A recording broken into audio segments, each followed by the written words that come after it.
Hi friends, எல்லோரும் எப்படி இருக்கீங்க? இன்றைக்கி நம்ம ஒரு வசனத்தை பார்க்க போகிறோம். சங்கீதம் 7ஆம் அதிகாரம் 1 வசனம் 2 வசனம். என் தேவனாகிய கர்த்தாவே, உம்மை நம்பி இருக்கிறேன். என்னை துன்பப்படுத்துகிறவர்கள் எல்லாருக்கும் என்னை விலக்கி ரட்சியும்.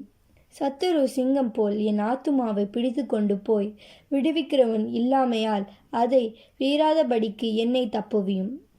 இது தாவீது ராஜாவோட ஒரு சிறிய ஜெபம். இந்த இதில் அவர் என்ன சொல்கிறான்னா, சத்துரு சிங்கம் போல் என் ஆத்துமாவை பிடித்து கொண்டு போய் விடுவிக்கிறவன் இல்லாமையால் அதை பீறாதபடிக்கு என்னை தப்புவியும்.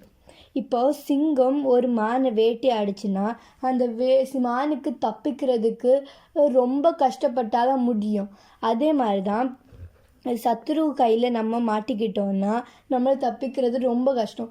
அதை தான் தாவீது ராஜா ஏசப்பா கிட்ட கேட்குறாரு. என் தேவனாகிய கர்த்தாவே, உம்மை நம்பி இருக்கிறேன். என்னை துன்பப்படுத்துகிறவர்கள் எல்லாருக்கும் என்னை விலக்கி ரட்சியும். அவர் கேட்குறாரு, நீங்கள் என்ன சத்ருவின் கைக்கு ஒப்புக்கொடாதீங்க.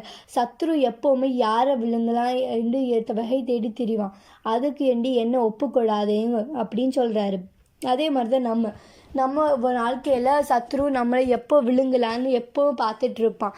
ஆனால் நம்ம அதுக்கு ஒப்பு கொடுக்காமல் எல்லா நாளும் ஆண்டவரை தேடி அவர்கிட்ட கேட்கணும். எங்களை என்ன தப்புவீங்க ஆண்டவரே, சாத்தான் கையில் என்ன ஒப்பு கொடுக்காதீங்க அப்படி நம்ம கேட்கணும். இங்கே தாவீது ராஜா பண்ண ஜெபத்தை மாதிரி.